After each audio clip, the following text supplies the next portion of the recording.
That beer today, it cracks me up. Anyway, hey, Beers and Boogers coming at you live. Live.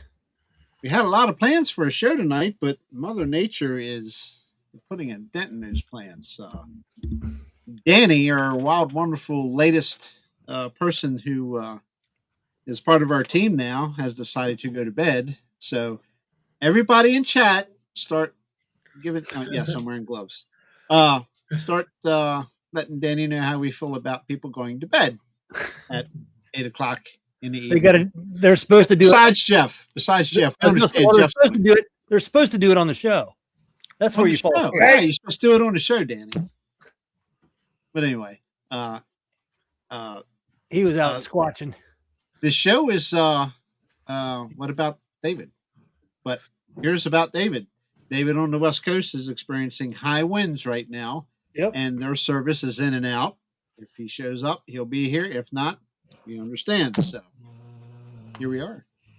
Here we are. Here we is. The three amigos, the original three. So, well, yeah, part of the original three anyway. But anyway, the other original three is trying to get here, but may not be able to make it. So I could turn the lights off and just stand back in the corner, and you could be the original three. I could be the kid that started with I knew who he was talking about. Yeah, that's all good. But it's a beer for 90% of the show. So I really don't have anything to talk about, but I could hear Danny snoring from the next county. Wow. He must snore like Jeff. Loud. Oh, that's right. I'm not sure what Jeff's trying to do to that bottle of whatever beverage he's drinking. We don't need to know what it is, Jeff. I already know what it is. But we're not advertising for any particular company here. But anyway, we don't need. So anyway, I'm going to dive over the chat. Damn it, Patrick. Is that a big head under a little hat? Big head under a little hat, yeah. Yeah, I know. Jeff needs to pay for him this time. I have stickers here. I don't know what to do with them. I got a bunch of stickers here still. Absolutely. Bearded egg on the zipline decals, yeah. It gets cold back here. And I have a pellet stove going on the other end of the house, but it gets chilly back here. And because I'm too cheap to turn the heat up a little bit. I could do that real quick, I guess. But I got heated gloves, so what I miss? Easy.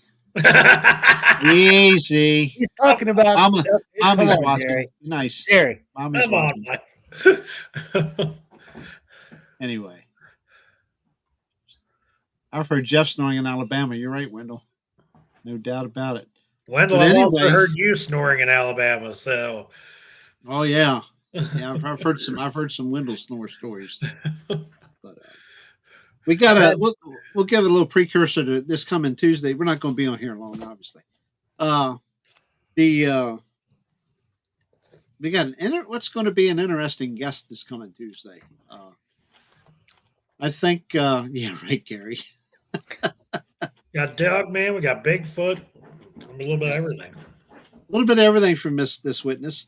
And this guy is military, prior military, pretty, I'll say high ranking, pretty important position in the military at one time. And he's got some stuff to share with us coming Tuesday. And he's local, I believe, fairly local here, Jeff, with a couple counties over. Yeah, I don't know if he's out in Western Maryland now, but I know he's from the Silver Spring area. Right. Okay. Hi, Tammy.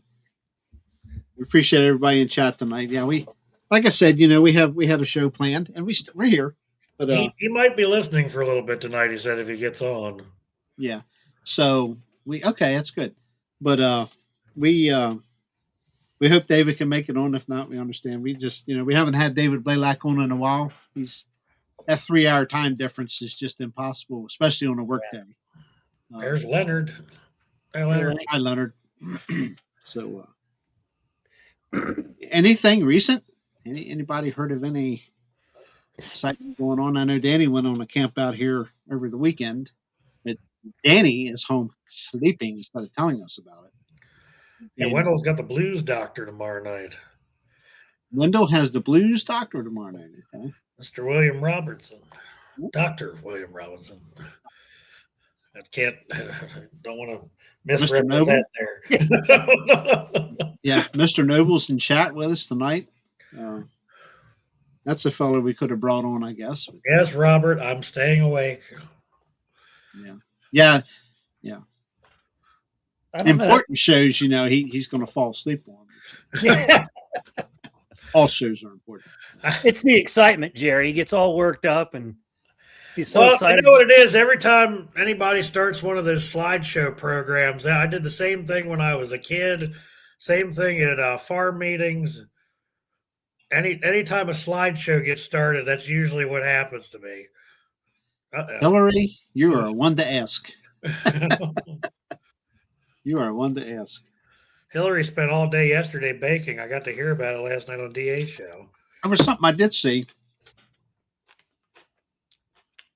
Pennsylvania Bigfoot Project. Mary, how are you? Hey, Mary. I saw Mary, a picture today. Really that's strange. I saw a picture today, Jeff, from the LBL with some fiber optic cable connection boxes. Yeah, I've seen Spencer starting to pop up here and there. And I typed in, I tagged Larry Porch second in that, because I know he dabbles in that a little bit there around the Memphis area with his job. And I was just curious what they're doing with that. Maybe that's a topic we can touch base on here a little bit real quick. Hey. I didn't really read into it a whole lot or know what's going on in that area with it, but sounds conspiracy related to me. I like it. Yeah, it's something to think about. And what could they possibly, in the middle of nowhere, fiber optic be in LBL? Well, Wi-Fi maybe. Could be. But what campgrounds are near there, and how far does the signal go? That's what it all depends. Is how many lines are they running and how far. Right. Hi, Mary again. Welcome back. She changed her name. I do that all the time. I'll come in as ZE people and videos like, oops, I forgot to change my name and have to go back out real quick and change. Yeah, I do the same thing. I come in as Oddcast and everybody's like, "Hey, Erica." No, it's me. Erica. But anyway, it's interesting. It'd be interesting to hear what. I thought he was falling asleep. He's looking at his phone. I thought it'd be interesting to see what comes of that. If it's just like you say, it could be just taps for Wi-Fi, but I don't know.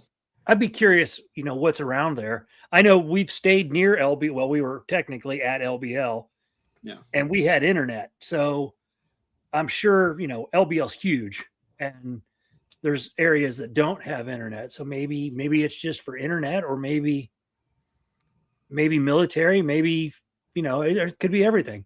You can spy on people with that kind of stuff. Oh, so. Sure. That's what makes me think more than anything. It's being used maybe not so much as in the presence of human beings, but what else are they looking for? Are they looking for something? Are they researching something? Are they corralling something? I mean, that's interesting.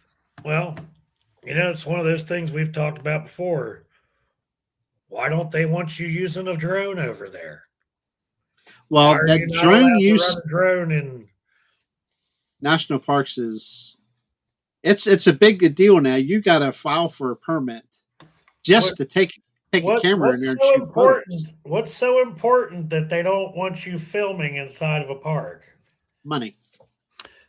I think there's more to it than that. I do too, but that's the general consensus in the RV world. We're into that RV channel stuff too, but it's they'll tell you, they got to file. You got to file for a permit, and don't get caught taking photos without a permit.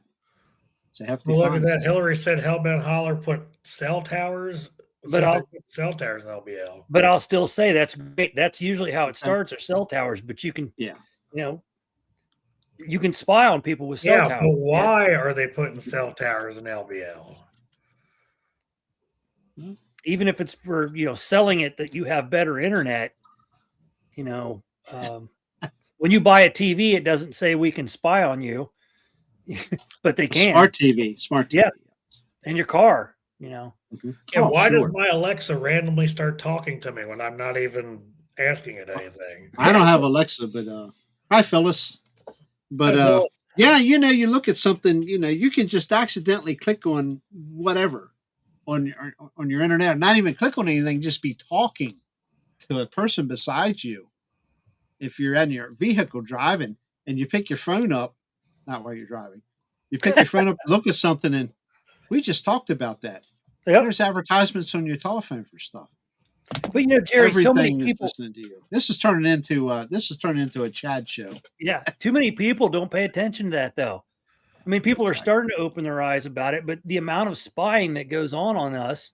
So I could see those towers going up to see anything coming in and out as far as data, as far as like you conversing with somebody. Hey, this is what I saw. Yeah. Whenever you bring up something, you're talking to somebody about it, just watch your phone and see how many of them damn things pop up within the course of every day. Every day, Jeff. Like now that I've been looking for trucks every day, my phone's sending me ads. I'm like, yep. Jesus. Well, if you're looking for sure, it's going to send it to me. If I'm just talking about merely speaking about something. Yeah, just speaking a product, about it. And boom. Yeah.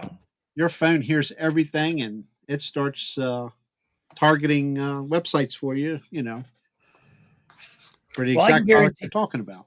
I can guarantee you with what happened in Mexico or what's happening right now in Mexico, there's going to be a lot more surveillance going on big time to know what's going to, what's going around in the U.S. conversation wise. Yeah. But what do you do? I mean, you come so far, everybody's come so adapt to these stupid things right here. Pine Nut, how hard is it to imagine me talking to the Alexa? Jeff, that depends on what time of the day and what you've been drinking, if Alexa even understands you. So, yeah. But anyway, no, Alexa, I'm not picking on Jeff tonight. I'm not going to pick on him. Alexa, by the way, Yoder from me the other night. She was our skid operator. There, check out Palantir, skidder operator. No, Alexa. They're working on that Minority Report type thing. Yeah, now she's listening on one of my episodes. She just said, "Was that for me?" No. No. After spending 34 years with the U.S. Department of Justice, I believe the U.S. government can swallow an elephant. Egg on a net, yeah. It's so much stuff. We in so many ways are being looked at, spied upon, listened to. Here comes the conspiracy theory. Thing. The amount of people that, not even just people in our chats or even on the Bigfoot shows, but the amount of people on X, on Facebook that are posting, look at this. This is, trying to sound like it's an actual website. Look what we found. And it's these pictures of Bigfoot in the woods. And you're like, that looks so fake. But some people fall for it being real. This AI is really going to start messing with people bad. I said this a few weeks back. AI is both good and bad. AI, for what I do, not this channel, but my other channel, has made a world of difference for making thumbnails and stuff. And I'm not even that qualified or skilled at it. But what little bit I have learned with Chat GPT and stuff has tremendously helped my other channel. And they, like you're saying, you don't know who to believe anymore in the subject, this subject or any other subject. You don't know what's real. Bring up a good example. I love Roger to death, but Roger made music using AI, and now it's on Spotify. Now, I learned yesterday or the day before that there are like 20 metal bands that are on the metal charts that aren't even real bands. It's all AI. Correct. Yeah. So what's that going to do? Somebody's making big money off of that. Yeah. It's going to kill musicians. It's going to be, there won't be any award shows, which will be great, because no physical person can show up for it. I don't watch them anyway. I don't either. But it just, this whole AI thing it's going to kill everything. Yeah. And I really think that this industry in particular, the Bigfoot, UFO, haunted stuff. The human race in general, Chad, not to interrupt you, I'm sorry. The human race in general is going to suffer from it eventually, I think. Boston was a fake band? I don't know about that. I heard something. I heard something about that not too long ago. Somebody saying that Boston was not an actual X amount of piece band, so to speak. I don't know for sure, but AI, it will. I think AI is going to destroy the human. Next thing you know, Arnold Schwarzenegger is going to be walking through town. But it won't be him. I mean, let's go with that. Those 3D printers. Look at the things you can do with a 3D printer. Jerry, they build 3D printer. They build houses with them. They build houses. They build pew-pews. They, It's just, somebody said that I watched a video the other day.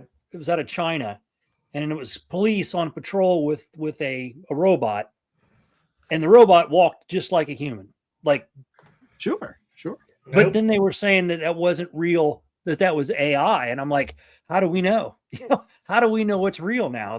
Right there, I was willing to. That's a good point. When you AI a robot, you don't have to worry about the fingers or the toes, or nothing has to be perfect. If something's off, it's a robot. It doesn't have to have fingers and toes. When you AI a human right now, you can see, like I saw one today of they were showing a cartel, and the straps on the guy's vests weren't going anywhere. Like they were just disappearing. So they obviously were AI.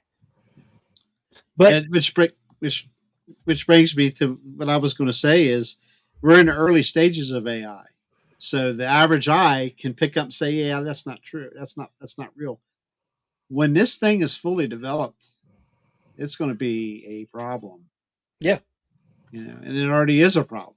But the one thing I can tell people to do is if you have an AI picture, you see an AI picture, take that AI picture and put it in an AI program like Grok and ask if this picture is real.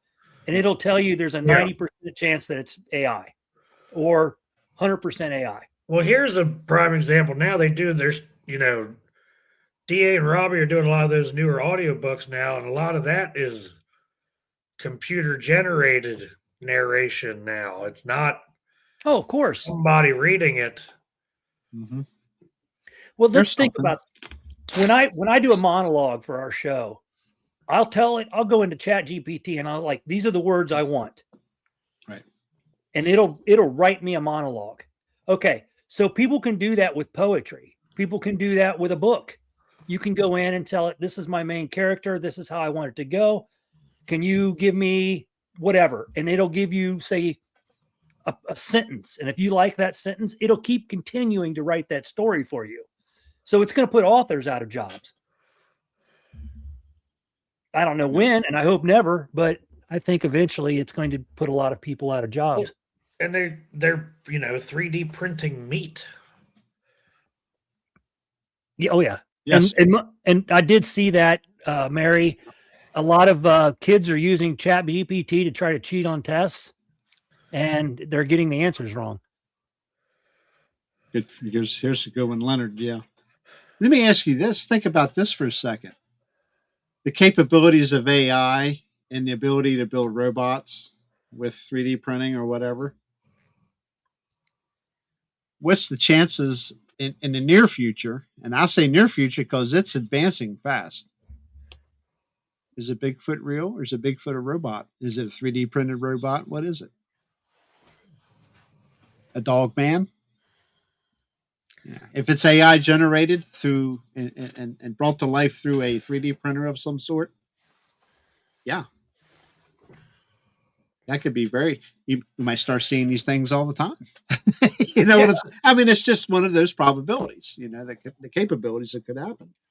I hope it doesn't because we know, I know, and other people that have had experiences know long ago, before any of this crap come around that we know of, unless the government's been hiding something from us.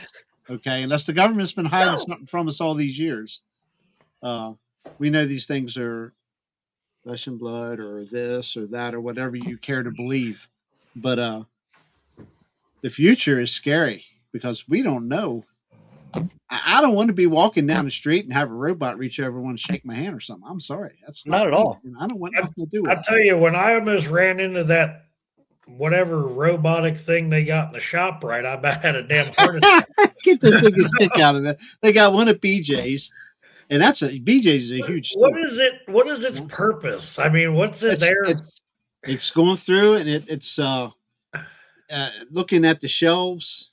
It'll actually look and see what products are low, and it'll read the shelf stickers. Wonder what it does when somebody puts something back on the wrong shelf.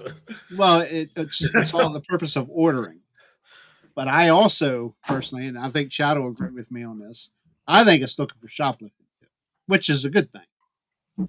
I think it's not only there doing its order stuff, but I think it's looking for perks too. So. Oh yeah.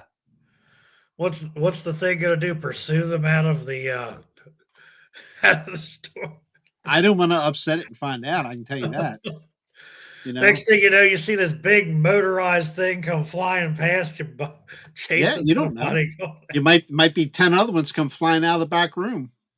Who knows you know? I'm getting out of there. I mean, just think about this. You know, we've all seen the movie Terminator, and when the drone Terminators, which I believe are in number 3, and they're flying around up top, you know, there's drones over us all the time we can't see. In fact, one of the gentlemen I watch, Monkey Works, he's a former Air Force intelligence. With some of those drones, they can pick up a football or a soccer ball from 300 miles away. Yeah. So they can be in the air and pinpoint you. So imagine if these drones that are AI controlled get a life, you know, come to life, or are used by somebody evil. There's no chance. We have no chance. The old commercial, Transformers, robots in disguise. Yeah. All this crap is coming true, you know. Did you ever read the book back in school? I didn't care to read novels or books or much back, but yeah. But Fahrenheit 451 was a cool book. That's one I read cover to cover in school. Yeah, about the robotic dog and robots and firefighting, et cetera, et cetera. Fahrenheit 451. Check out. I'm sure everybody's probably read it. Yeah, check that book out. Pretty neat. Who said that? Hillary? Yeah. Oh, gee, Chad, there's no one that evil. Oh, okay. And yes, I think Hillary is a secret spy for the government. Hillary's just damn ornery and knows a lot that some of us. Is it wrong that one of my favorite movies was Red Dawn? Red Dawn? Is that wrong? No, that's great. Which one? First one or the second one? I never watched the second one. It's not bad, but it's definitely not as raw as the first one. No, nothing's ever going to beat the first one. Why is it darker? I got a different background. I got rid of that virtual background stuff, and so it doesn't keep cutting my ears and my headphones off. But I still laugh when that guy stands behind the Laws rocket launcher. Didn't realize there's a backflash. Yeah. Yeah. Oh yeah. Well, they were saying those cartels today, when they killed that guy, the cartel leader, when they did that operation, they found that these cartels had rocket launchers that modern military. They're from, you know, these cartels are exactly what the modern military. They're carrying the same weaponry. Mm-hmm. Who's supplying those? Anyway, I don't want to get back into that one, but I'm just saying. Yeah. Probably scaring my mother to death because, you know, she's got the She's got the Fire Stick, Amazon Fire Stick that I got for her to put in her TVs and stuff because they watch a lot of YouTube. They especially right. She's probably watching right now. Hey, Wyatt. And she's got an old flip phone, so you don't have to worry about none of the technical stuff we're talking about. You're safe there. Relax. You're safe. Get the jitterbug. That's the safest. That's what she has. The jitterbug? She has the old jitterbug. Yep. I think my grandfather might have had one of those because it was big enough because of his giant fingers. Well, yeah, it's got the big. Yeah. She probably really doesn't need it, but if she ever loses telephone service through the weather or whatever, because it's through our cable company. Does she even use a cell phone? Yeah. Does she? Yep, she'll call from it if have to. But I love being in the house. I love it when Jerry's in the house. I'm talking to him and I hear the ring, ring, ring. Oh, that's the home phone. That's the old home phone. I didn't even know I still had one of those. Yeah. Well, I got a business you got to have. Because this isn't always reliable sometimes in some areas here, especially here. So. Oh yeah, I do, Mary. That was cool. I could actually hold it up to the camera and it's not all blurry now. I'm not using that virtual background anymore. That's nice. Your face hasn't disappeared yet. Your head's still there. Yeah, it ain't gonna disappear this time. Yeah. But it's a little dark. I'll have to change the camera settings. I had to readjust this little camera. Zoom features and stuff. I didn't realize that thing's got like 100 different settings on it. I didn't know all that. But hey, there's Boone County Cryptids with us. Wyatt. Brother Wyatt's with us. But yeah, we're making it without you, Mr. Blaylock. Dang it. Just kind of hoping he'd be on with us tonight. So, but are you going to continue to make more noise? You're live, okay? So don't be screaming and hollering. I'm watching. Watch your language, Cindy. Yeah, watch your language, they said. Yeah, I know. No, I thought about the Bigfoot industry when we started getting into this with you guys. And then it seemed like all of a sudden the Bigfoot AI really started to explode. It's like, yeah, it's probably because I like more stuff on Facebook. It's one of your buddies. Bigfoot stuff. But Cindy. I'm crazy. Sorry. That AI is just it's no good. We do too, Mary. We do too.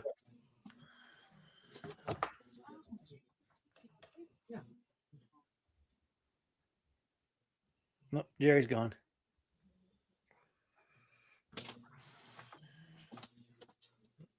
Sorry. Had to go over there and put her in her place. No. No. Hell no. I don't know. Okay. Yoder was telling me I needed to fire Erica. She wants to take a day off Sunday next week. And he's like, fire her. I don't know what to do. I never got on tonight because I was working, and then we just did a show about the number 33. It was no big deal. Blowing in, and I got a problem with something here. What? Now we're good.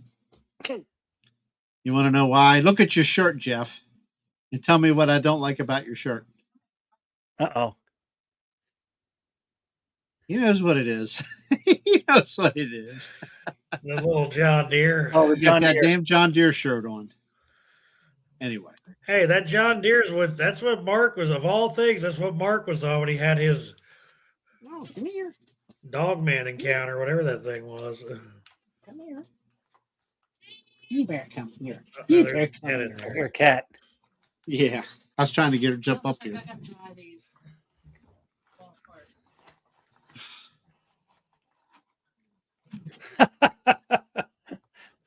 I know, Gary. I know.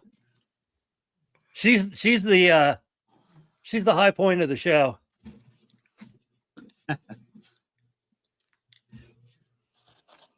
Thought Jeff got fired for his shirt now. Uh-oh. Not yet. He falls asleep, he's done. John Deere shirt and sleep did not mix. The old 1955 cock shut. Cock shut 30, yep. A lot of guys back in them things. A lot of guys back in the early modified tractor pulling days Used They Cox ran- 40 rear ends, Yeah. Massey 44 rear end. Yeah, they were the go-to rear ends to handle multiple V8 engines in front of them. Mary said she was wearing her old Bigfoot Outlaws shirt today. Wow. Talk about a blast from the past. Yeah. Absolutely cool.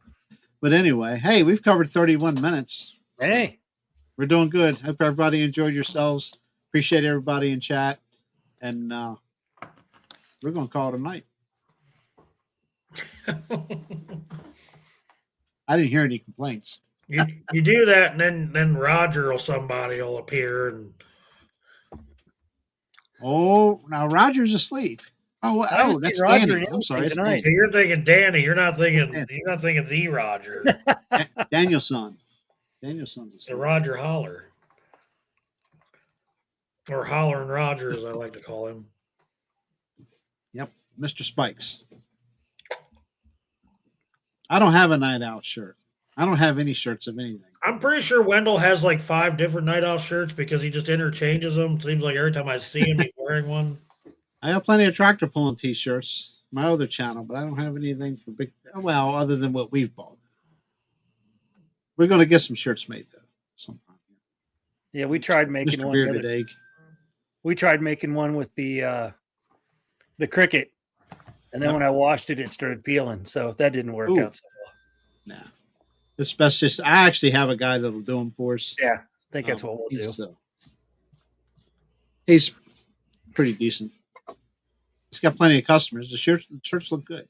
He does thigh sub or whatever. He does a little bit of everything. So. I think my next team shirts for pulling, I'm going to have him do them. But anyway, anybody got any Bigfoot plans coming up? I guess LBL. LBL's looking pretty good for some people, Jeff. Huh. Not looking good for me right now. Uh-oh. Yeah, Jeff. You're gonna break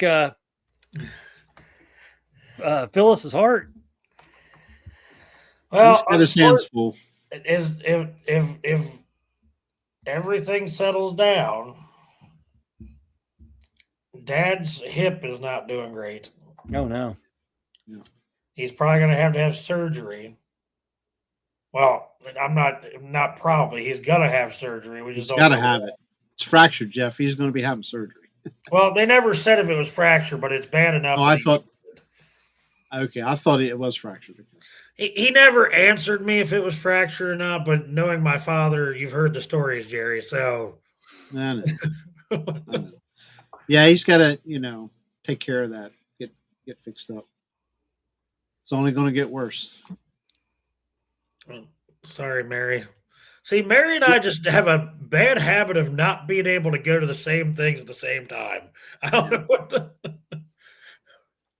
Yeah, that's a no for me too. So I'm hoping. One show, just one show. Right. I'd love to not hear that spitting in I it. thought I did it last time. I thought I did the mute button. Anyway. I know. I don't want to take away your rights to chew your snuff. So I'm gonna make an effort to try to get there, but one day, if I don't, I will be making a tour of Alabama at some point in the near future. That's a whole lot closer. Well, not a whole lot closer, but somewhat closer to home. I definitely want to get to Alabama. Yeah, Robert, I know Mary's avoiding me. Well, if you don't go, she'll probably show up.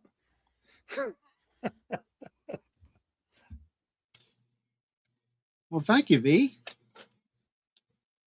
Appreciate that. It's Furby. Yep. I don't know how great it's been. We've just been.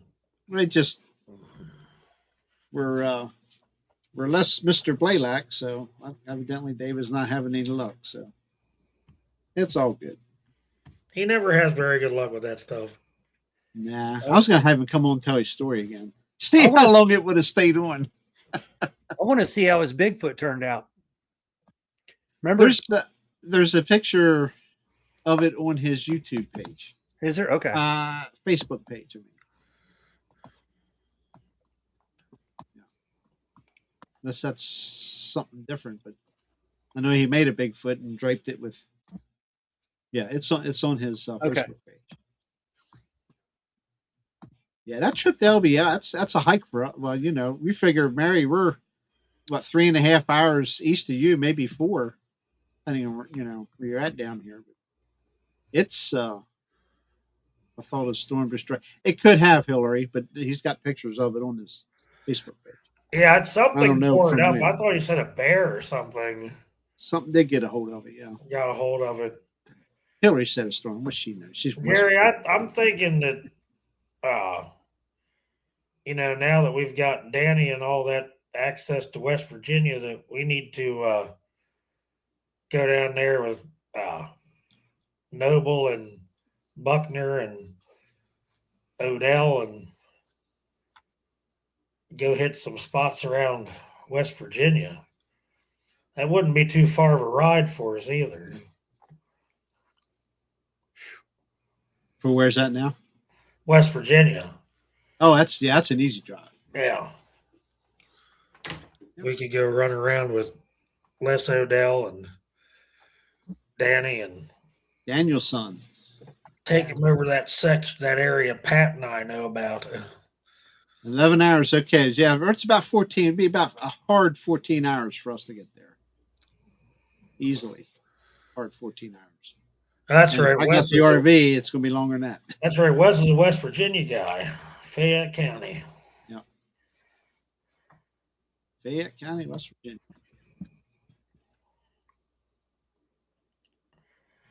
Anyway. There's one place in West Virginia I'll never go again. Yep. It's that place in the Monongahela. I'll go to the Monongahela. I'm just not going to that particular part of the Monongahela again. There you go, Jeff. Yep, 12 hours. You're north. I'm 20 minutes north of Bel Air, so. It depends on where you're going to the LBL. Where it's going to be at, it's about 850 miles, I think, from what I looked at. I've never really looked it up, what campground they're going to. I know where it's at. I just haven't looked it up. Yeah, they told me. I already forgot which one it was. I'm not going to pronounce that, Hillary, because last time I pronounced it with less than Kanawha? Yeah, Danny, I mispronounced it. I think I said Kanawha, and that's Kanawha or something like that. Depends on. I don't want to say it wrong to Hillary because she'll never let you live it down. Kunawa. Okay, Kunawa.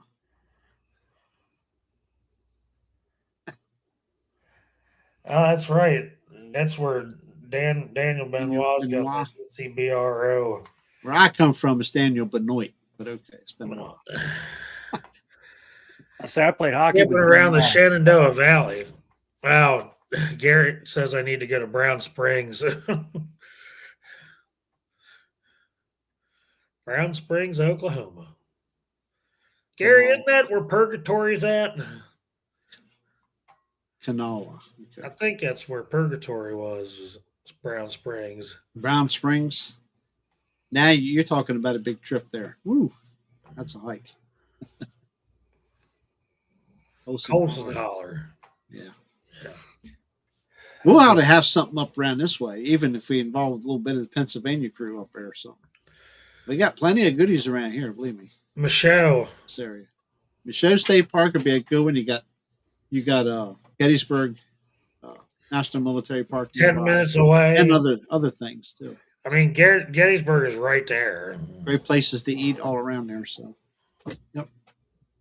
Or Purgatory. Just cook while you're there. So. Wes said he's had 7 sightings here. Awesome. Okay. That's West Virginia. Good. Okay. Huh. You sleeping, Jeff? I'm just looking. That man should have been on a show here already. Oh, for the love of God. I think Wes, were you in the chat last week? I can't remember. Maybe. I'll do it for you, Jeff. That's okay. Danny probably brought him in here. Yeah. Maybe.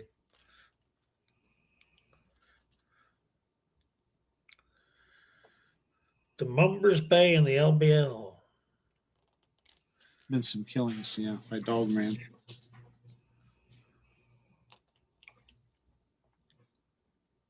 And LBL is open to everybody. Just want to get that out there, but I'm not going to stir the pot.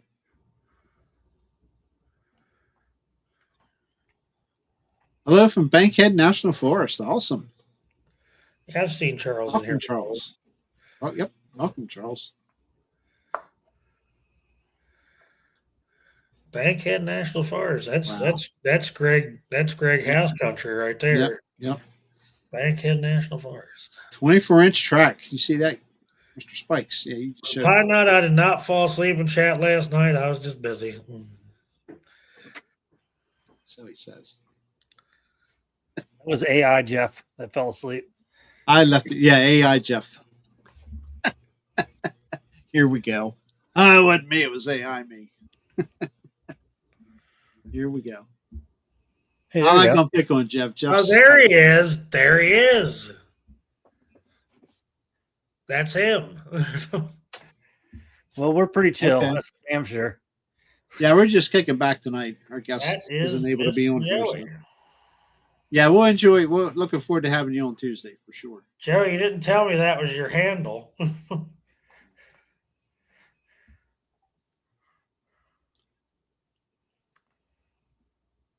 You did it, not me. What?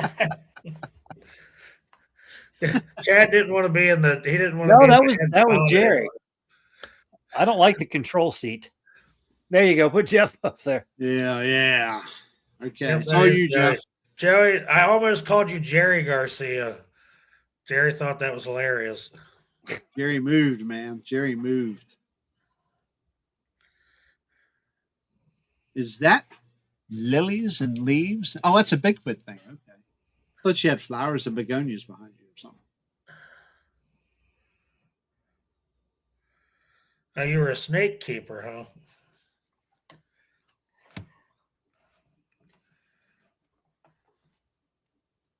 Why am I on the screen? Why? That's how we attract guests, Jeff. You need something other than me. Oh, he was in the pic with Danny and Les at Summersville Lake. Okay. Yes. Yep.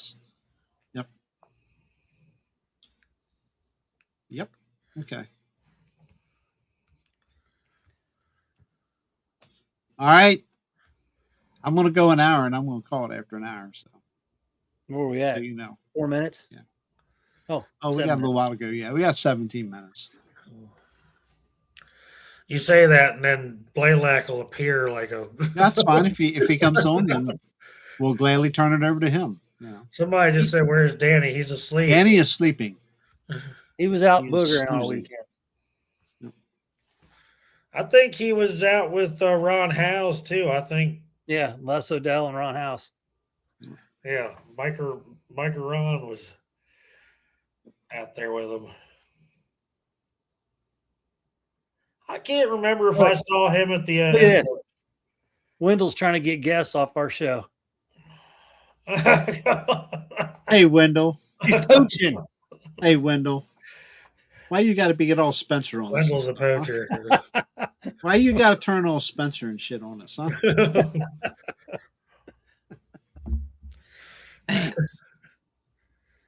From now on, we're not pre-announcing our guests. I'm kidding, Wendell. Biker Bigfoot. Yep. Yeah, Biker Bigfoot.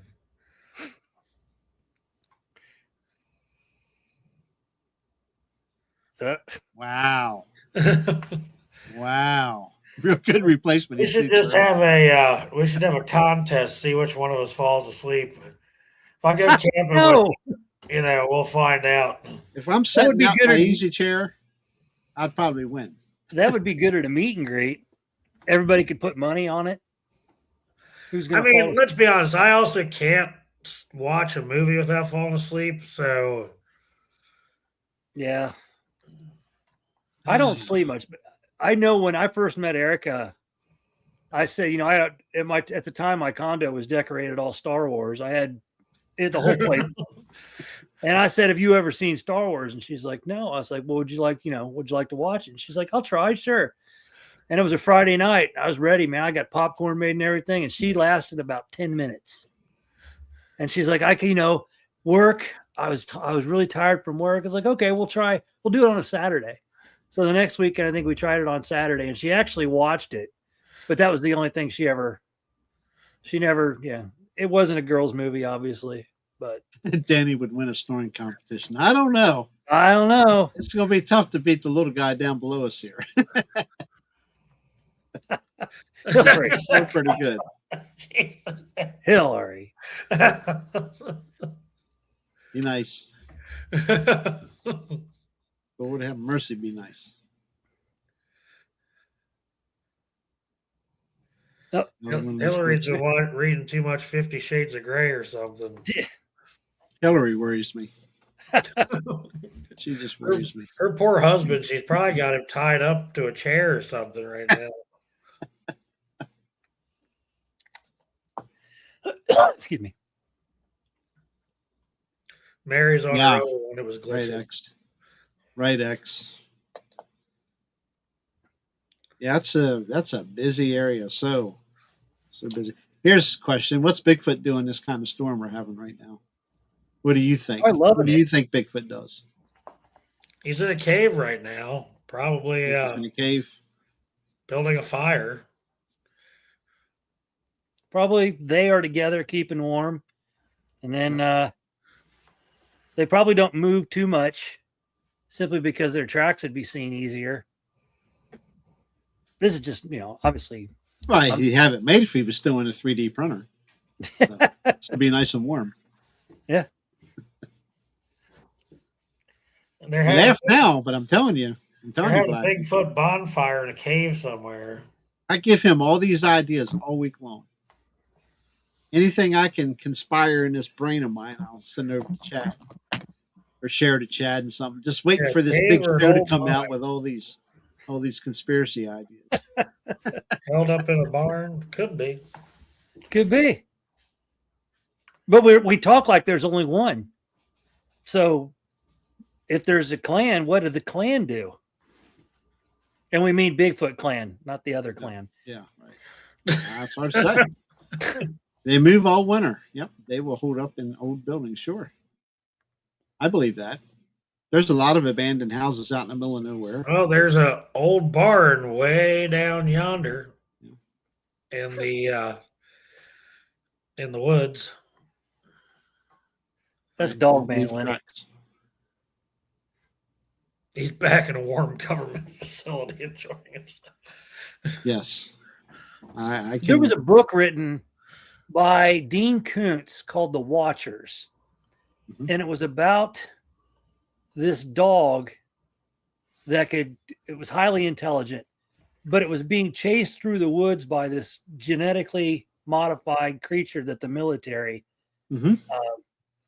And this book is pretty old. And now I look back at it and I wonder if, that genetically modified creature might have been something like a Bigfoot or a. Well, there multiple sequels to The Watcher too. I think I saw some of them. I think there was a part 2. I don't know the original. Obviously, the original is the only one I saw. I loved the book, and then finally they had come out with the movie. Because it was like a Bigfoot type creature, wasn't it? It was something. I'm thinking more of a Dogman type. Either or, it doesn't matter. It's whatever your mind let it be after reading what was in the book. But okay, so Mary's with me here. She sent that. Oh, sorry. Oh, you're fine. She sent a copy of that book to Kumbo. Okay. So it was a good read. I'm not a reader, and that's one of the only books I've read. Hey, Lori. Hi, Lori. Lori? Yep.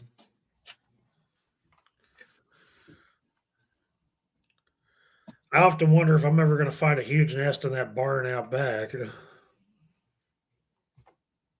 Yeah. Call me if you do. I'm 5 miles away. Call me. I would say if you do River Morris. Have cameras, we'll travel. Brother River.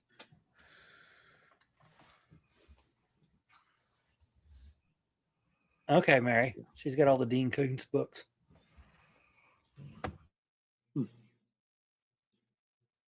Yeah, that's what I remember, Michael. Baboon, yeah. I think I remember something like that. Yeah, it was a genetically modified baboon of some sort. Hi, Rick.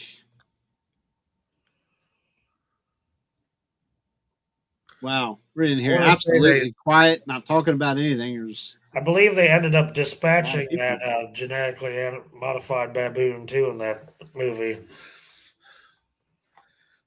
Oh, I'm sure.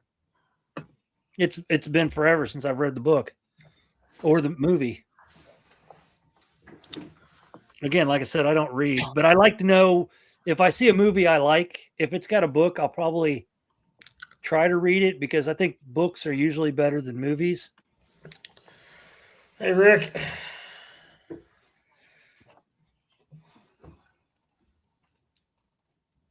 Is that a bad thing, Gary? We got Hillary, Tammy, and Lori in the same chat. Uh-oh. Okay.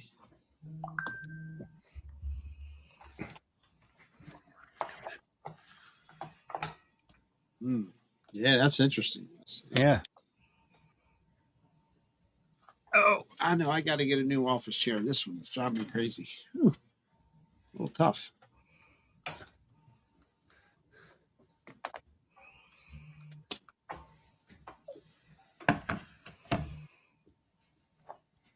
Okay. Oh, I don't know if I told you guys, but I found two of my old Bigfoot books from when I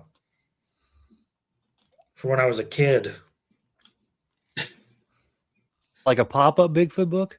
So that was like within the last 10 years. So, or the kind you put your finger through and your finger's Bigfoot? Hold on, I'll go get them right over here. You done did it now, Chad. I did it. I'll make fun of Jeff and his Bigfoot books. His first Bigfoot readers. Oh boy. Getting any snow down there? Nope. We got a couple flakes. It was like I said, it was 65 yesterday, and the day before it was in the 60s, and then we wake up today and it's 27. Oh, wow. Really tired of it. Yeah, I'm tired of the cold too. What happened to your Bigfoot from behind you? Oh, that was downstairs. I'm upstairs now.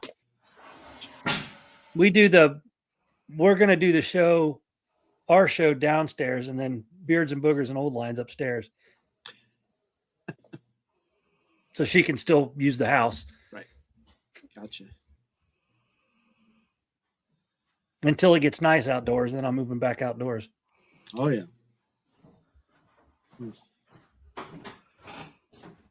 We did our first short the other day. Erica did it. So I think, we did it with taking one of the old videos. And of course, on the short, she's like almost off camera and I'm almost off camera because it's, you got to turn the phone. Yeah, I know. Yeah. But I think we'll start doing more now. Now that we know we can just go outside and film it with the phone and do it that way instead, just do a. So we have this old one here. That's a good one. What's that? What's that, Jeff? That is Bigfoot, America's #1 Monster by Daniel Cohen. All right. Yeah. Is this still the library book thing in it? I believe it. I probably forgot to return it or something, but stole it from the library. I don't know. Thanks, bye not. And then we have this one. Yep.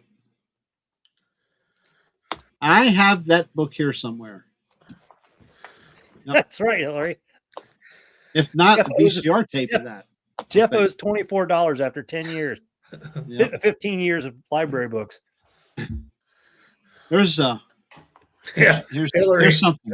Overdue library book, $18,000 fine. What do you gentlemen think can be done to force some government disclosure of what they know about Bigfoot and Dogman? Put that up here again. I didn't get to see it. Which one? Hold on. Not the book, Jeff. what Jerry just had up there. What do you gentlemen think can be done to force some government disclosure? Lenny?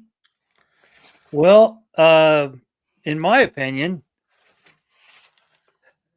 wait for something big to happen and they might just come out with it to turn your attention away from something big, just like they did with UFO disclosure.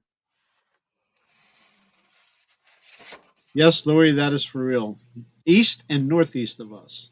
Yeah, we're expected about a half a foot here, but I know Cindy's sister lives over in Delaware, which would be to our east and south in that particular section. They're upwards of 20 inches they're going to get. So I think I've got they're that. having fun. I think I got that same book, River. I've got a book on how to read books. Yeah. Yeah, I don't know. It's interesting. Hillary, the little card pocket is at the back of this one. I will, Mary. I don't know if you'll ever get the government to come clean on it. There it is. There's the little pocket. Yep, sure enough. I wrote it down, Mary, so I'll check it out. Let's see what date this was due on. You sure you want to do this online? You want to talk about it? Yeah, you might want to turn that down a little bit, Joe. You might have the library police show up to your house. I mean, this is the #1 record-breaking show everybody watches. So you. That's right. The last stamp I see is from '96, so I think we're okay. Oh, Hillary's calling the library now. That's hilarious. I don't know. What do you think? What do you think it's going to take the government? I think we're okay because the little one was from before I was born. So I think, in my opinion, Jerry, like I said, I think that the only way it'll ever get disclosed is if, just like with UFOs, if a lot of stuff starts going down in our country, meaning, government shakeup, look here, it's going to be a look here, not there thing. Just like they did with UFOs. Oh, look, UFOs are real. Oh, it took your mind off of whatever else, Oh, good point. They were talking about. And I see that might be, another one.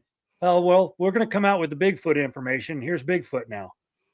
I think that's the only way. I'm not one of. I don't think we, the people, can really, I'd like to say we could write a petition, have a couple million people sign it, but that won't happen either. It ain't going to sign it. And even if it did happen, it's not going to. Right. I don't think they're going to let that one go. I really don't. But we'll see. That one was from the school library. That was before I was born. So it would take a holier than thou I hate to say it, massive killings or something like that to get where you'd almost have to come forward and say, hey, you need to be alert, alarmed, and aware of what's going on. Stay out of the woods. Does not look like that one was checked. Other than that, money talks. That's I'm just gonna leave it there. Money talks. We'll see what the lawyer has to say here. Yeah. I believe with the right case and the right fact pattern, that could be grounds for a legal case. That forced disclosure could be compelled. Okay. Well, but you got to have all that leading up, the right case and the right fact pattern. What would be the right case? What would be, if one killed somebody, maybe, I don't know, would they still? Even so, let's say one was killed, not a human, but one of them. Okay. To get the actual truth. No, that isn't what that was. Blah, blah, blah, blah. There'll always be a made up something to cover. They just, and they just, that's just the way they are. They ignore anything. This is how it's going to be. You didn't see this. You saw a bear. How many times have we heard that story? That's not what you saw. You got the men in black, as I like to call them, will show up and say swamp gas. Yeah. The swamp gas. I mean, that's what they said for years. It was swamp gas. No, it was. Yeah. But, you saw a bear or you saw something other than what you really know you've seen. So, and I'm sure that still happens today. Not a lot of it gets reported he gets swept under the rug. Jerry, I think I'm good. One of those was from before I was born, and the other one was last checked out in the 90s, long before I went to school. Wow. These actually look like they're from the school library. I'm sure it's where they're from. Did you buy them in a book sale or something? If you look at the tags, they weren't checked out very often. Right. If you look at the car. Not in that time frame. That actually makes sense. Well, let's see. This one looks like it's funny because the same guy that checked this one out also checked the other one out. Right. I'll be back. I only see like maybe 4 or 5 names in this book. Hi, Judy. Hi, Tammy. Hey, Roxanne. The last time somebody checked this one out was in February 29th of 96. Well, that was a leap year. Huh.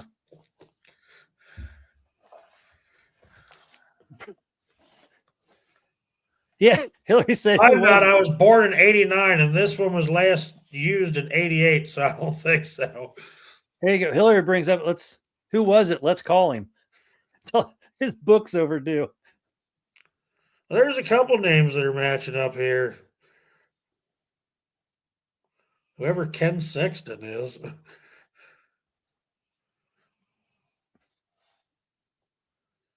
Andy Shepard. I'll have to ask Jerry if he knows who that is. Have you read that, Jeff? Quantum Bigfoot by Ron Moorhead? I have not read it yet.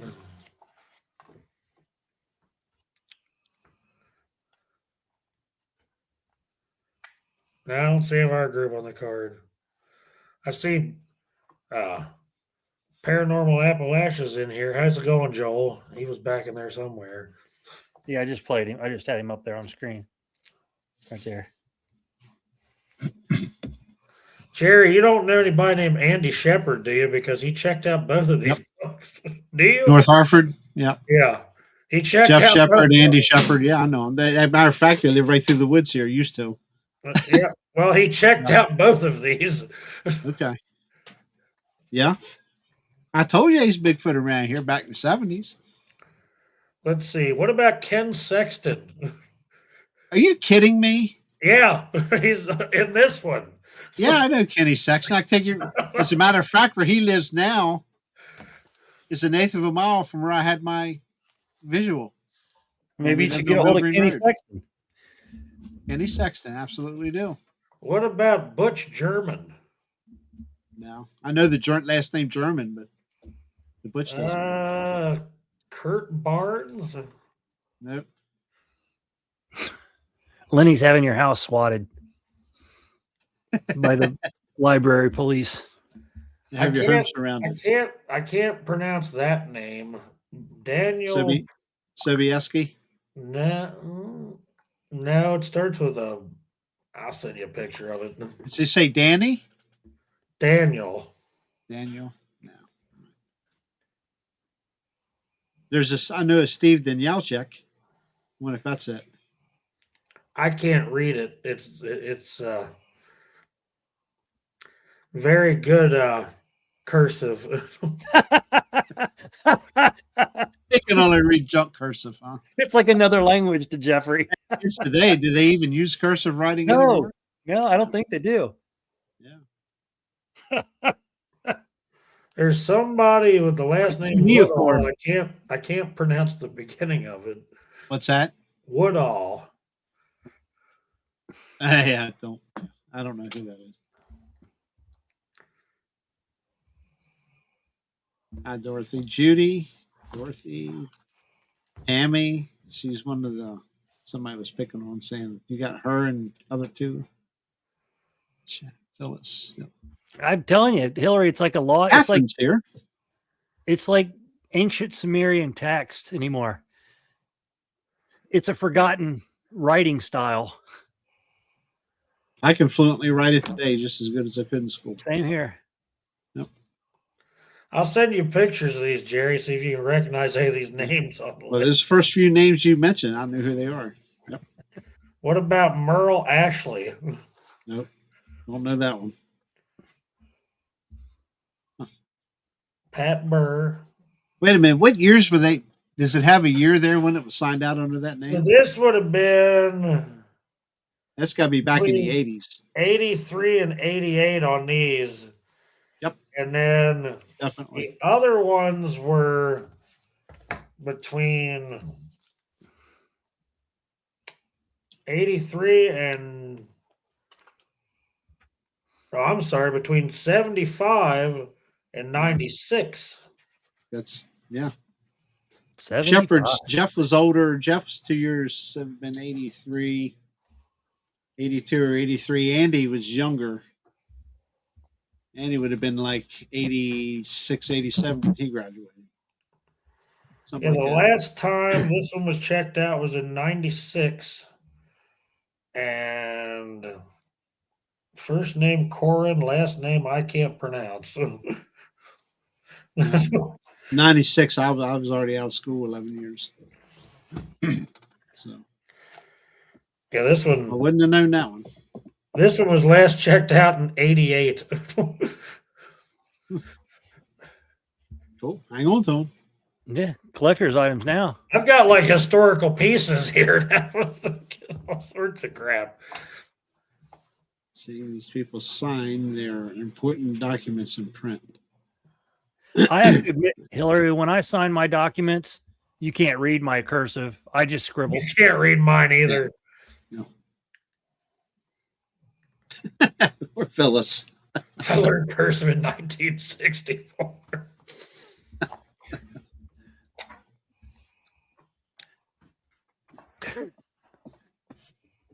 That's back when they wrote with rocks. Wow. Just hammer and chisel. Hammer and chisel. Hammer and chisel. Yeah. We're kidding. Jerry knows some of those names. So I have to see if they ever had a sighting, Jerry. I don't know where any of the Shepherd family is this day and age. I could try to look them up online, but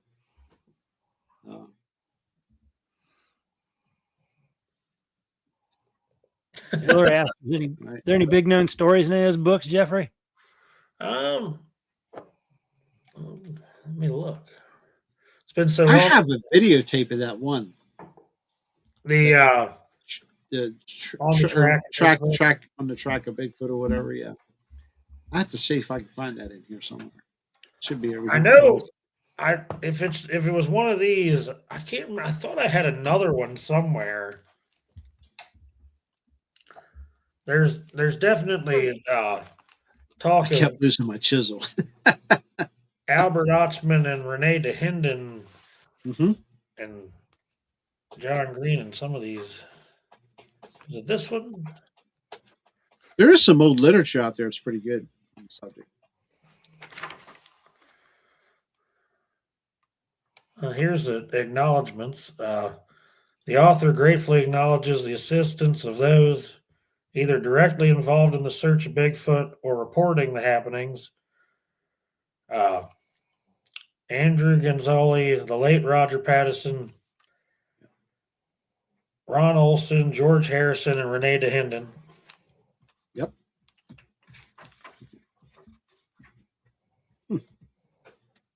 Pretty cool stuff. Yeah. I have to bring her to the next camp out here, Jeffrey. I can get you to show up at a decent time. This book's older than me. Now you need to put a little bookshelf behind just so you can put that up on your bookshelf. Yeah, I guess I need to put one in here.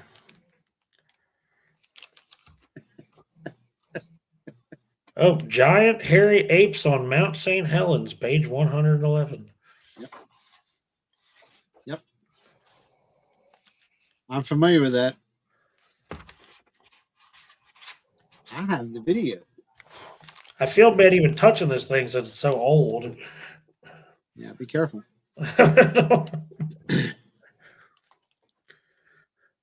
These pretty stiff old pages here. Oh, Leonard, you had to go there, didn't you? Oh, why do you bring that name up, Leonard? Leonard, shame on you. That's Jerry's favorite person. Oh, you have no idea. No idea. Members of Tom Slick's Northwest Expedition, a size 14 shoe compared to a 7-8 17-inch footprint.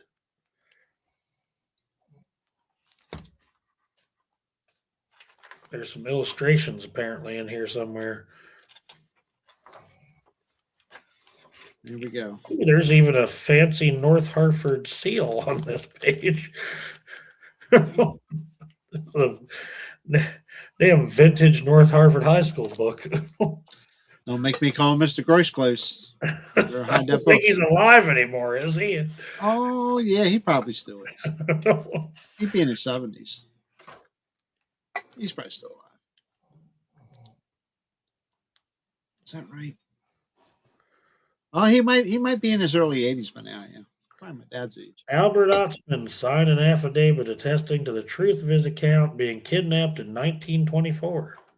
Wow. Do not highlight X's comment. Thank you. Chad. I was actually reading Lenny's underneath of it. And then yeah, I'll tell you what, Leonard, it's making it real easy to move away. I'm telling you. But he'll get voted out. Let me tell you, I'm not party picking here, but there's a lot of same party as he that are done with that man. So yeah, one night we're gonna have to have a Beards and Boogers. We can do a reading. Yep. Another historical reading. You're gonna tell us a bedtime story, Jeff? You're gonna read us a bedtime story? I don't know if you want me reading the bedtime story, but no, not what you read. No. Jeff thinks LBL is the learning book library. Okay. Who said that? Oh, Tammy. Learning or leering? Okay, she's got leering. Oh, leering. Leering. I need to learn how to read. No, yeah, that's the Somalian way. Leering. See that? Leering.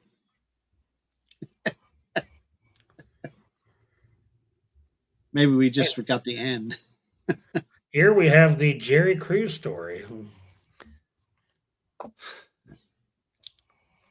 Okay, next Beard and Boogers. Jeffrey will read us the Bigfoot facts from his recently obtained Bigfoot book from the old school North Hartford Library. That would be our high school. Back when they still had a rifle range in the basement. Yep. Still had archery classes and everything. You take archery and gym. Archery was one of the things you could take archery and we had archery too. Yep. I guarantee you don't have it today. No. Heck, I can remember one of the classes I took. You had 4 quarters in your year. So you would take, I think one of them was like basketball, shuffleboard, flag football, and heritage of movement or something like that, where you learned the rules for like cricket and all these other crazy sports. Stuff you'd never use ever, unless you played cricket. Yeah. Here, I'll read a short excerpt while I'm looking at this thing. Oh, boy. That story reminded Wilbur Wallace, the foreman, of something that he had witnessed the previous summer when he was superintending the road construction on the lower section of Bluff Creek. The first he knew of any, I can't say that word because we got to be politically correct, strange going-ons, which is not the description that they use there. But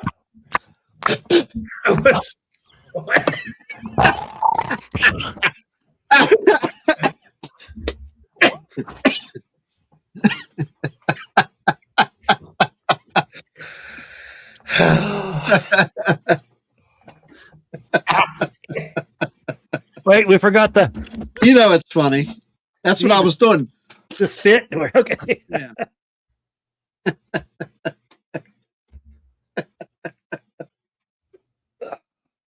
He found it funny.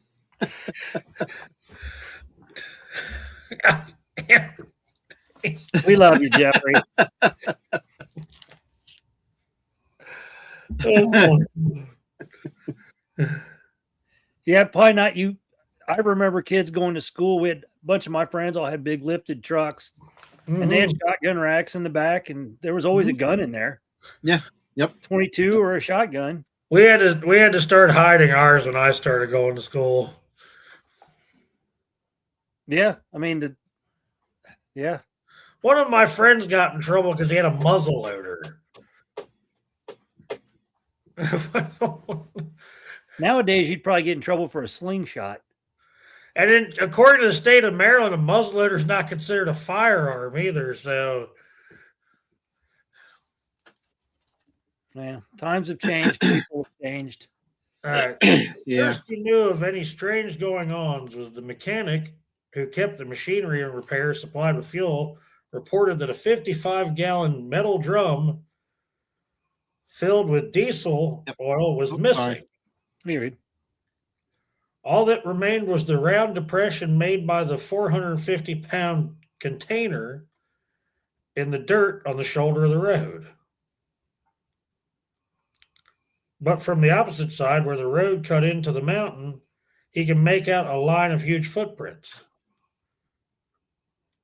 These can be traced down the slope across the road around the drum, or at least where it had been, and continued on down the mountain out of sight. The container was gone. No evidence showed that it had been rolled down the bank. The mechanic trailed the footprints into the woods. He got a surprise of his life. He found another depression in the ground, which could have been made by only been made by the container. He could plainly see where the drum had been set down and rolled a short distance, but then all of the tracks vanished. Something like this just couldn't happen, he told himself, unless vandals had driven up the road, spied the drum, and tossed it over the side. In that case, hold on, I got to get this stiff page here. Maybe X was right. I was thinking that. Somewhere it had rolled into a thicket. Maybe it had rolled into a thicket. The mechanic searched and searched, but in vain. He had found no container, which was painted orange and therefore easily spotted. No disturbed ground or broken shrubs, no boot tracks. But he did stumble onto more of the big footprints. Following these brought him up to the edge of a drop-off. When he got down on his hands and knees, peered over the rim, he spied the container far below at the bottom of a gully, but there was nary a snapped twig or displaced rock to indicate it had rolled down to its final resting place. That could only mean one thing. The 450-pound drum had been tossed far enough out over the edge that it plummeted straight to the bottom. Puzzled and upset, the mechanic scurried back to camp and told the foreman. At this point in the story, the foreman he'd asked the mechanic if he'd been drinking on the job. The fellow was indignant and urged Wallace to come and see for himself. Now we know why he's reading it. He did and ended up being completely mystified. After thinking it over, he asked the mechanic not to talk about it. He didn't want any of the workers imagining that a monster was prowling around the area because some would walk off the job right then and there. If too many quit, the project would have been shut down and everybody would have been out of work. Welcome to Story Time with Jeff Yarrington. Jeffrey, will you read me a bedtime story? Brought to you by Public Broadcasting. I don't think they want me on PBS. Hooked on phonics. Thank you for that brief educational reading, Jeffrey. Look, he's going to set up and read this book tonight. He is. The reason he's going to be a whole new Jeff next show. The reason he was telling the story now, he explained, was because less than 2 weeks ago, a tire weighing 700 pounds, a spare tire brought in for the road grading machine, was found at the bottom of a gully not far from the camp. And that was 2 weeks prior. Wow. You or I can't pick that up. No. A spare tire for a road grader? Yeah, very heavy. Good Lord.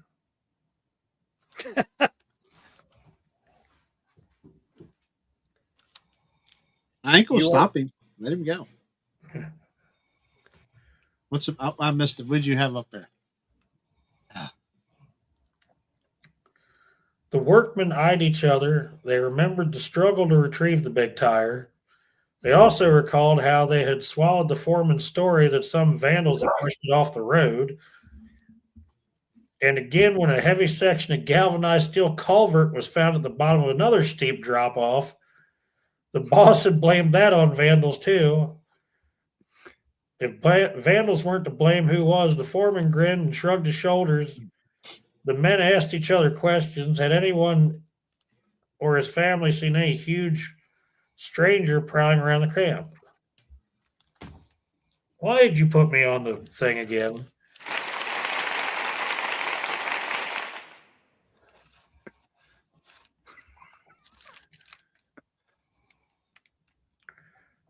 No one had seen anything strange.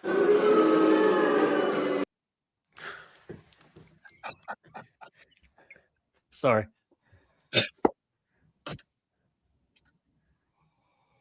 Had anyone seen big footprints around their tents or trailers or the garbage pit or the spring up on the mountain? Nary a one, the men declared.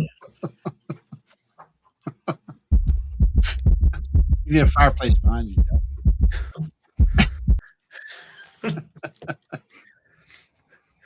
Well, someone or something was carrying off enormously heavy objects and tossing them like basketballs. Anybody have any ideas about that? One man wondered if it might be a good idea to organize a search party and hunt the mysterious prowler. Count me out, an older man muttered. He would have nothing to do with any ape hunt. Ape hunt, the men guffawed.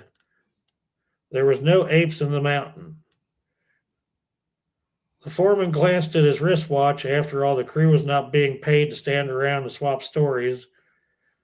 So he winked broadly and told them to be sure to let him know if they saw any apes skedaddling through the timber. Meantime, he'd be sure to appreciate if they got back to work. And that's the end of that one.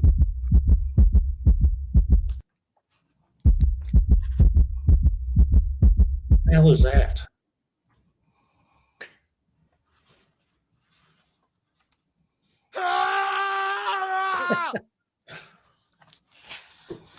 Jerry's got the sound bar too now.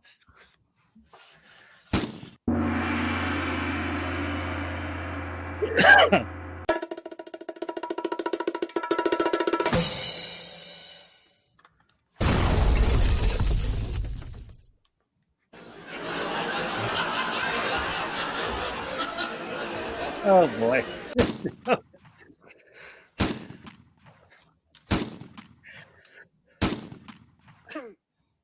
You're shooting a Bigfoot.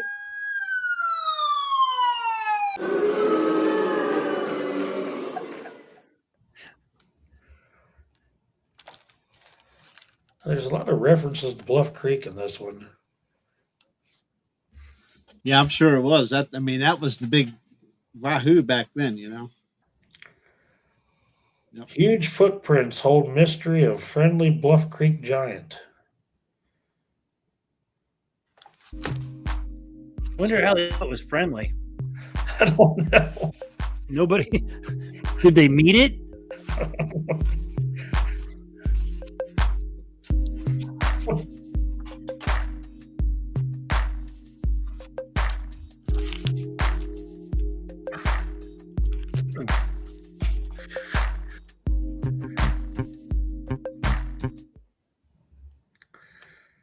There's a mystery in the mountains of northern Humboldt County, waiting for a solution.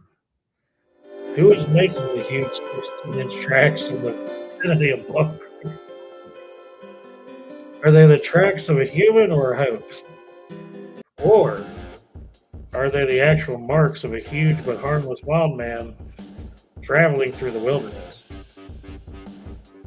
Can this be some legendary-sized animal? Everyone is asking the question.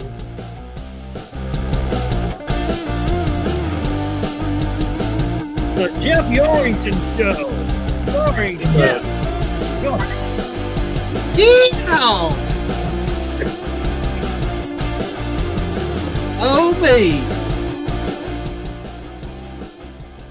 In the Trinity Klamath country from Willow Creek to Bluff Creek itself, evidently, there is nothing to be afraid of for the track maker. Be he animal or human, has never been known to molest or frighten anyone. Why would he be molesting anyone? In fact, it evidences a curious interest in the activity of workers. Wherever he travels, the question is, what is this? Is there an answer?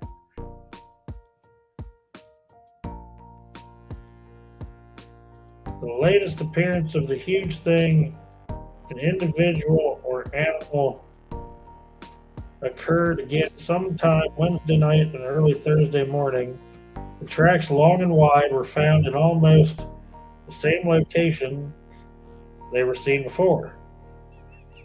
The area is in new construction on the Bluff Creek Timber Access Road, being built by the Bureau of the Public Roads.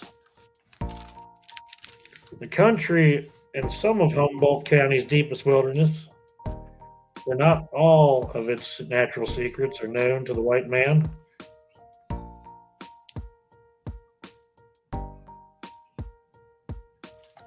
Ambiance, Jeff.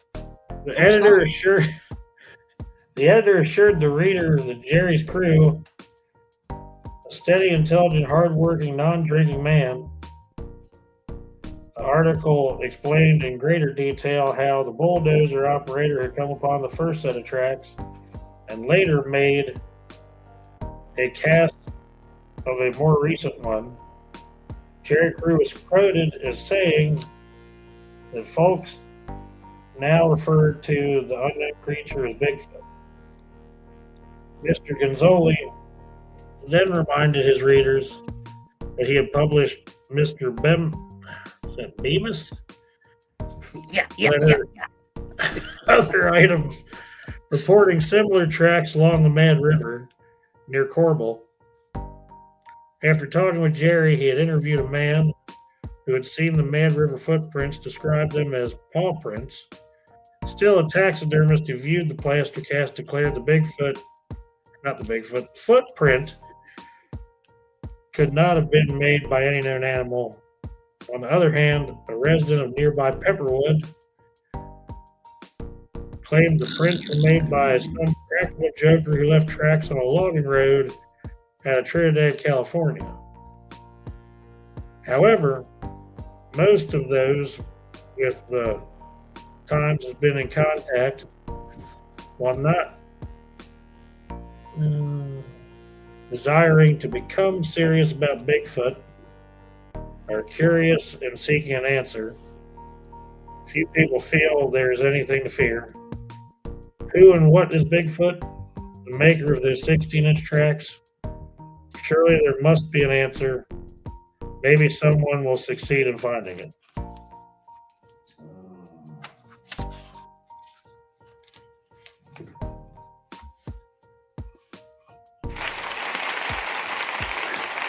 And now our word from our sponsor.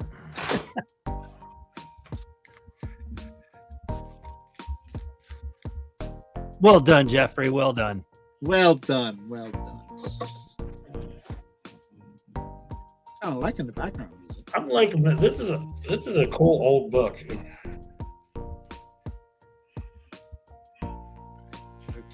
All right. Stop. There we go. Okay, you've succeeded in running me 30 minutes past my 1 hour mark. So. Oh, look, I found some pictures. Oh, boy. They weren't the ones that made the page. Okay. There we go. There we go. Yeah. Mid-tarsal break, too. Sees it. Sort of. I don't understand the toes being that close together, though. Taken by Renee DeHenden. This one was 13 inches long.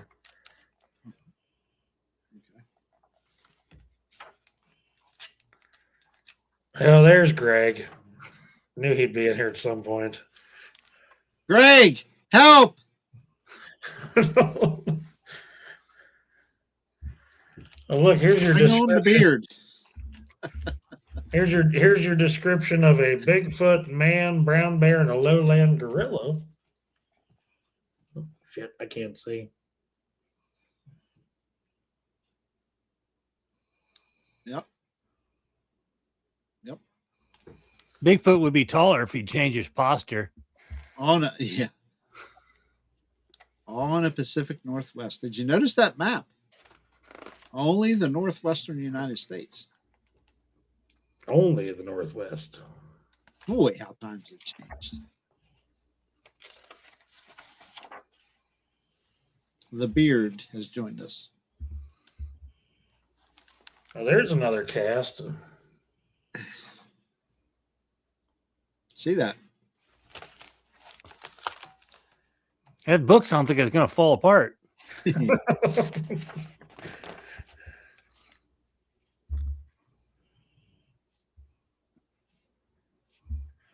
And there is Renee DeHinden and Albert Otzman. Yep.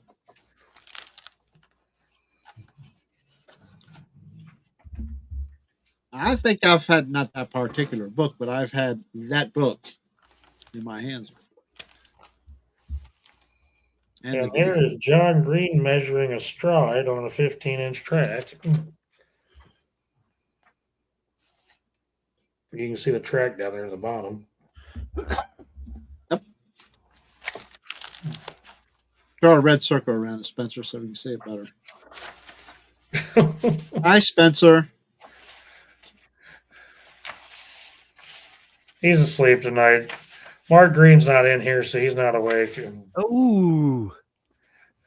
Wow. Misty's here. Is she? Yeah. Somebody said hi, Misty. Oh, different Misty. Oh, it's a different Misty. Misty Fernie.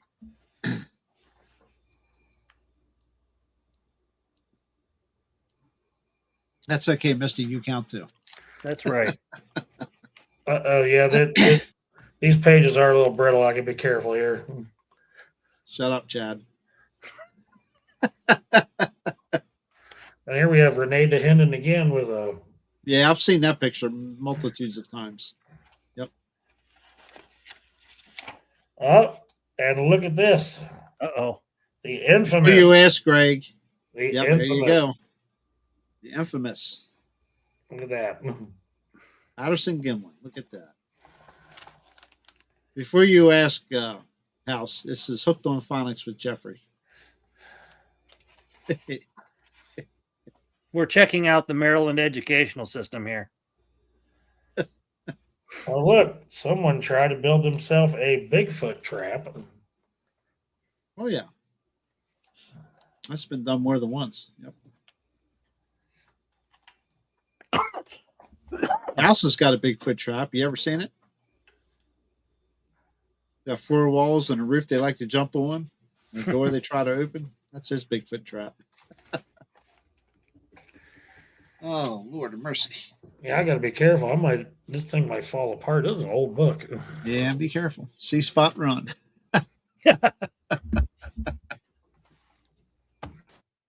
Oh, wait a minute. Oh, no. Hold on. Screen first. Well, that was pretty impressive reading there, young man. I appreciate you sharing. There was a lot of old-timey word usage and stuff in there. Old-timey. Does that go back to the hammer and chisel days? What do you mean, Jeffrey? Well, they were using queer instead of strange. Wow. Calling you out, man. Calling you out. This page looks like it was stuck together at some point. Never mind. Now, look at them. Those big boys there. Yep. That's that fella from Washington State there, isn't it? That was DeHinden. Yeah. Okay. 17.5 inches.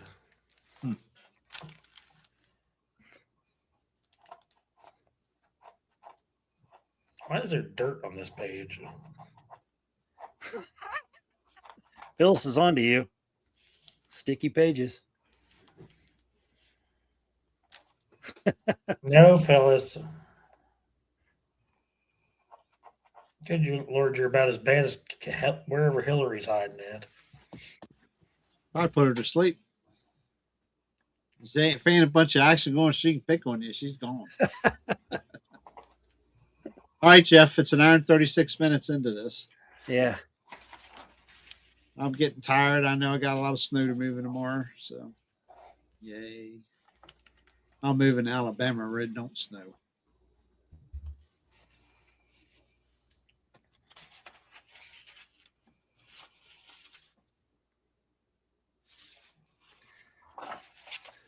Okay. Yep. Don't everybody talk at once. Hillary said you were reading it in the pasture. Have you ever read to your cattle, Jeff? Looks like I marked this page for some reason.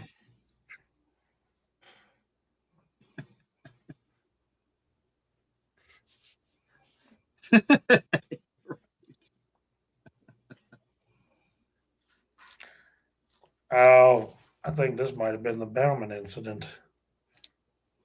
Yeah, it was.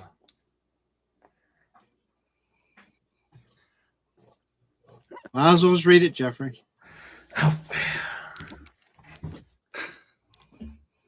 Let me know when you're done. I'm going to take a nap. I won't do that to you, Jerry.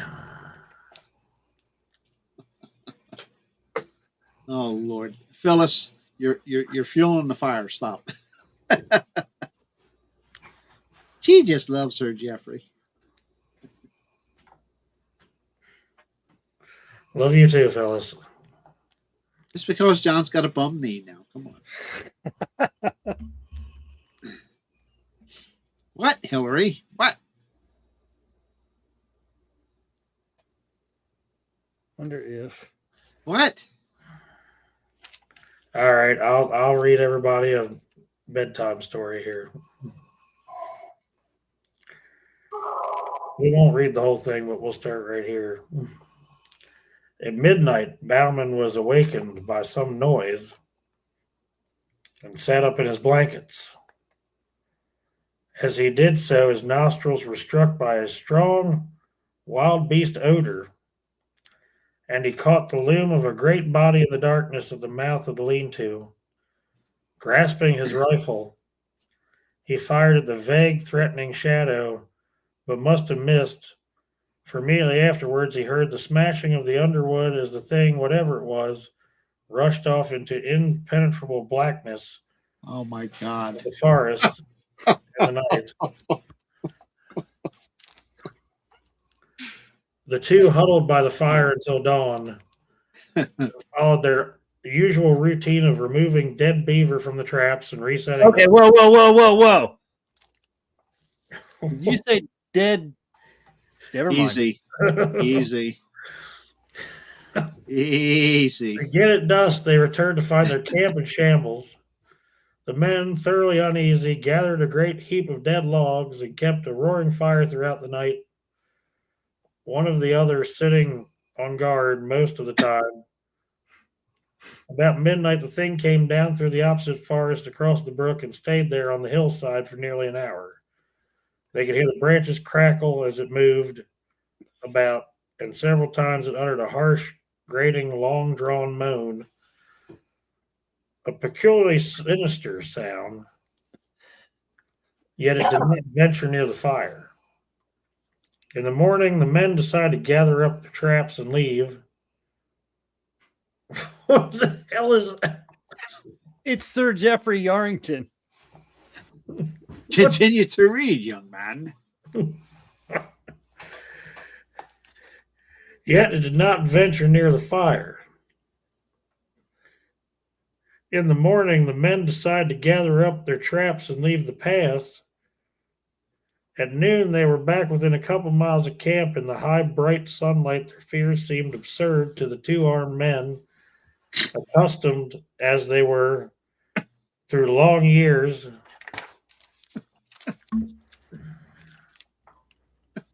lonely wandering into the wilderness to face off any danger from man, brute, or element. There...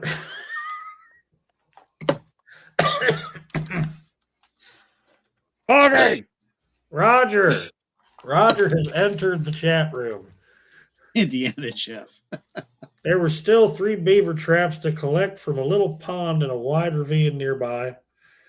Bauman volunteered to gather the things and bring them in, while his companion went back to camp and made ready the packs. I almost said the tracks. On reaching the pond, Bauman found 3 beavers in the traps, one of which had been pulled loose and carried into the beaver house. He took several hours in securing and preparing the beaver, and when he started homewards, this killed me.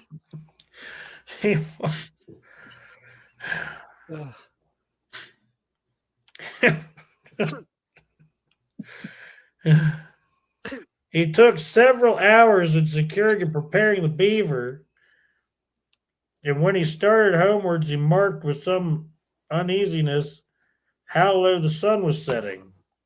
As he came to the edge of the little glade where the camp lay, he shouted as he approached it, but got no answer. The campfire had gone out. Through the thin blue smoke that was still curling upwards. Near it lay the packs wrapped and arranged. At first, Bauman could see nobody, nor did he receive an answer to his call.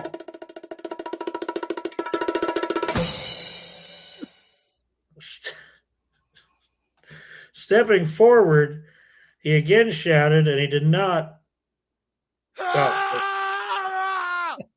As he did so, his eyes fell on the body of his friend, stretched beside the trunk of a great fallen spruce. Rushing towards it, the horrified trapper found that the body was still warm, but the neck was broken. I don't know why I underlined this. While there were 4 great fang marks in the throat, the footprint of the unknown beast creature, printed deep in the soft soil, told the whole story. The unfortunate man, having finished his packing, had sat down on the spruce log with his face to the fire and his back to the dense woods to wait for his companion. The beast had not eaten the body, but apparently had romped and gambled around it in uncouth, ferocious glee, occasionally rolling over and over it, and had then fled backwards into the soundless depths of the woods. Bauman, utterly unnerved and believing that the creature with which he had to deal with something either human or half-devil, some great goblin beast, abandoned everything but his rifle and struck off at top speed down the pass. Not halting, he reached the beaver. Not halting until he reached the beaver meadows, where the hobbled ponies were still grazing. Mounting, he rode onwards through the night till far beyond the reach of the pursuit. Thus ended the story of the Idaho's great goblin beast.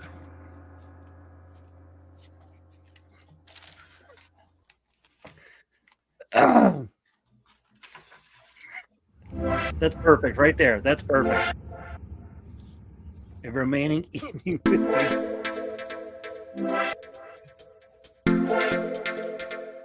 Let's get out.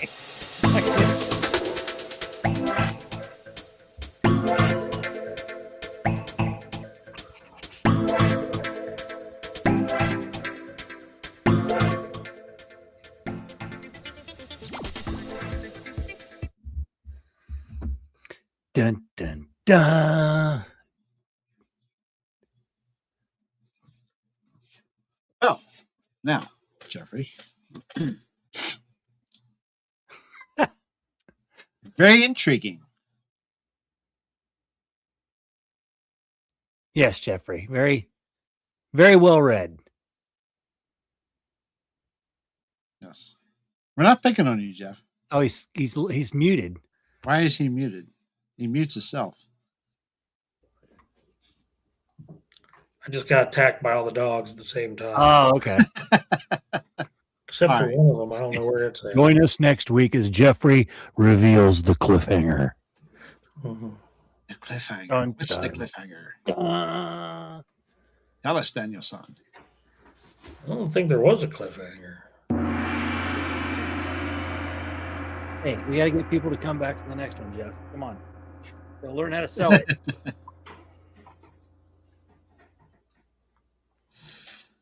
Oh, me, oh, my. Well, Jerry, you're frozen. There you are. I'm here. I'm here. Phyllis was infatuated. Lori was via zipline. Good reading, Jeff. Thanks, Faye. Wow. Yep. Yeah, that's I remember that book. Yep. Uh-oh. That's somebody else. Okay. I gotta get that turned off. There we go. Okay. All right. I'm out of here. Oh, wait. This one. Bigfoot's baby. Had a girl, Mary. Had a girl. All right.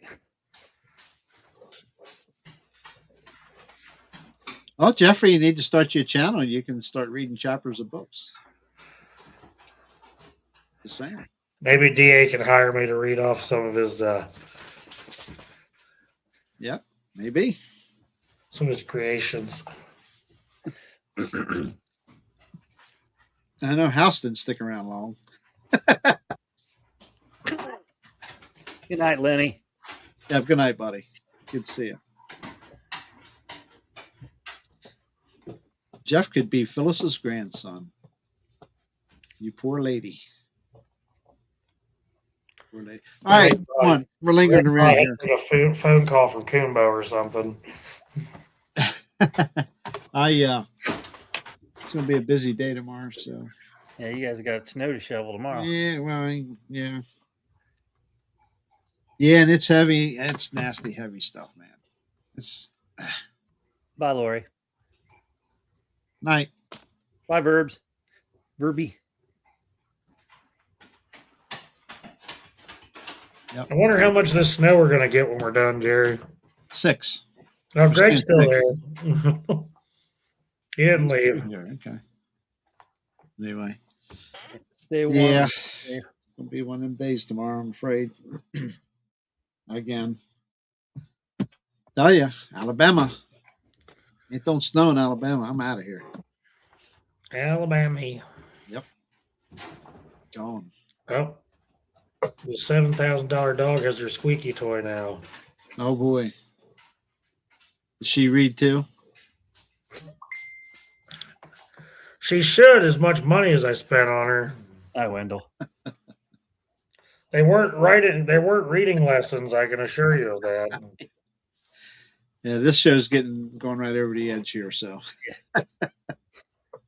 I can read between the lines on that one, Yoder. Anyway. All right. Thank you, sir. Nobody can take Appreciate you taking the time to read us a couple excerpts from that particular book. And definitely from next time I'll have to read high school. some of the Yes. the little book. The little book. And this one might, I don't know which one's old. Good Lord, look at the pages in this thing. Nightmare. Yep. Okay. Oklahoma's abominable Hi, chicken. Phyllis. No snow in Alabama, just the low temperature and a low 20s. Abominable That's okay, X. Deadly trade you. That should be a good one. Oklahoma's Abominable Chicken Man. Yep. Get us out of here, Chad. I'll have to go through more of these. Thanks for joining us, everyone, this evening for Jeff Yarrington's story time. Actually, thanks everybody for being here. Yes. It was about David Blaylock tonight, but David Blaylock obviously was having service issues, which he did messages prior to the show, messaged me and said that, well, all of us in the group, that he may have trouble. So, yes, it's snowing in D.C. It's snowing here in northeastern Maryland, and east and northeast of here is really getting up on. I mean, they've got their hands full. Tomorrow is going to be freaking ugly from the lower Delmarva all the way up through Connecticut, New Hampshire. It's going to be damn ugly along the shore. So, prayers for them people. They're going to need it. Yep. We're already talking about power outages over there because the snow is just so stinking wet and heavy. Plus, the winds haven't even kicked up there yet. So, Mark Green's in the house. Mark, do yourself a favor. You go back and watch this show tonight. Oh, my Lord. Do not miss it. Yep. I was actually reading. Hooked on Phonics at its finest. By this guy. Sir Jeffrey Yarrington of Maryland. I kind of like that. We're going to save that as a background for. Yep. I guess whatever you say. You can use it behind you. Use it in your virtual thing. I'll send it over. Someone will have to teach me how to do that. Oh, it's real simple. So simple a Sasquatch can do it. Well, if you ever catch a Sasquatch on my computer, you'll know what happened to me. Stop screen. Stop screen. There we go. Okay. All right. Southern, good night. Thank you, everybody. Like I said. Thanks. Yep. We almost didn't have a show, but oh well. That's all, folks. We'll catch y'all Tuesday, right? Yep. Absolutely. Yes. 8 o'clock, 8:15. Which time is it? We'll shoot for 8 o'clock. 8 o'clock? Should be okay.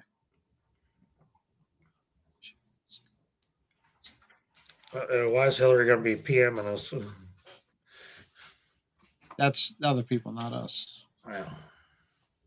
Okay, Jeffrey. We're out of here, folks. We'll see you Tuesday night, 8 p.m. Eastern. Yep. I'm going to go watch some more snow coverage. Yay. Say good night, Jeffrey. Bearded egg out. Blacky out. Good night, everybody. Thanks for joining us. Sorry if we bored you. Jeff entertained us. We'll be all right. Okay. See ya. What'd you do with it, Chad? What'd you do? I oh, no. put it back. You put it back? Okay. Yeah. Good night. I found it.